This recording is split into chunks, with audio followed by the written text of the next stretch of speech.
রাজধানীর শ্যামলীর baby care হাসপাতালে শিশু মৃত্যুকে কেন্দ্র করে ফের আলোচনায় এসেছে বেসরকারি স্বাস্থ্যসেবা খাত। পরিবারের দাবি, হাসপাতালের অব্যবস্থাপনা ও অক্সিজেন সরবরাহ ব্যবস্থার ত্রুটির কারণেই প্রাণ হারিয়েছে 4 মাস বয়সী শিশু ফারিস। আবির আহমেদের রিপোর্টে বিস্তারিত। রাজধানীর শ্যামলীর বেবি কেয়ার হাসপাতাল। অভিযোগ উঠেছে, হাসপাতালের অক্সিজেন সিলিন্ডার লিকেজের ঘটনায় মৃত্যু হয় 4 মাস বয়সী শিশু ফারিসের। হাসপাতাল সূত্রে জানা যায়, শিশুটি এর আগে হামে আক্রান্ত হয়ে চিকিৎসা শেষে সুস্থ অবস্থায় বাড়ি ফিরেছিলেন।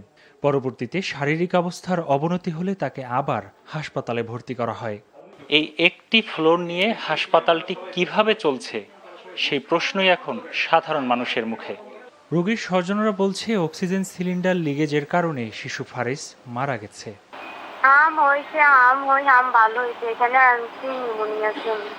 হাসপাতালে গ্যাস লিকেজ হয়েছিল, এরকম একটা ঘটনা ঘটেছে সেই হাসপাতাল। হ্যাঁ, সেই জন্য হয়েছে কিনা আপনি কি মনে করছেন? হ্যাঁ, সেজন্যই তো হয়েছে। ফস করে একটা আওয়াজ হলে পরে আমি কি কে রে, এটা গ্যাসের আওয়াজ।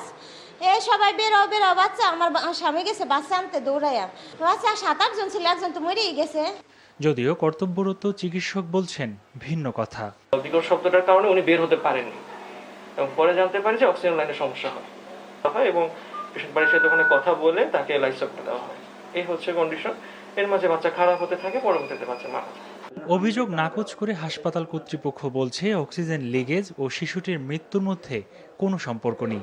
অ্যাক্সিডেন্টটা হয়েছে, লিকেজ ছিল, তো লিকেজের কারণে ওখান থেকে অক্সিজেন বের হচ্ছিল, যার কারণে অক্সিজেন আমাদের হসপিটালটা শাটডাউন রাখা হয়েছে এবং আমাদের এখানে যে সকল পেশেন্ট ছিল সেগুলোকে অন্যত্র শিফট করা হয়েছে।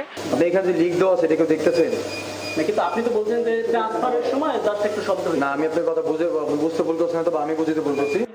অভিযোগের বিষয়ে হাসপাতাল মালিকের বক্তব্য জানতে একাধিকবার চেষ্টা করা হলেও তিনি গণমাধ্যমের সঙ্গে কথা বলতে রাজি হননি। ঘটনার পর হাসপাতালে অন্যান্য রোগীদের অন্য হাসপাতালে হস্তান্তর করা হয়। শুধুমাত্র একটি ফ্লোর নিয়ে গঠিত হাসপাতালটির তেমন নিরাপত্তা ব্যবস্থাও চোখে পড়েনি। আর এই ভবনে একাধিক হাসপাতাল কিভাবে রোগীর সেবা দেবে, সেই প্রশ্নই এখন জনমনে। আবির আহমেদ, এনটিভি নিউজ, ঢাকা।